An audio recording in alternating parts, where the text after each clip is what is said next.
Mira este equipo, es un enfriador de agua industrial, sirve para climatización de edificios. Estos equipos cuestan miles de dólares y deben ser operados por técnicos capacitados.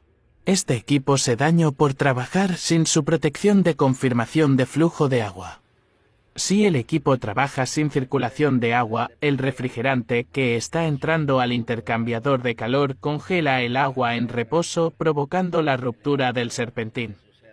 Es por eso que es indispensable probar el dispositivo protector switch de flujo de agua en las rutinas de mantenimiento, ya que esta pequeña pieza, si se verifica su estado a tiempo, te puede evitar miles de dólares en reparaciones o cambio completo de tu equipo. Por el bien de tu equipo y el bien de bolsillo, es recomendable que tus enfriadores sean manipulados por personal con conocimientos.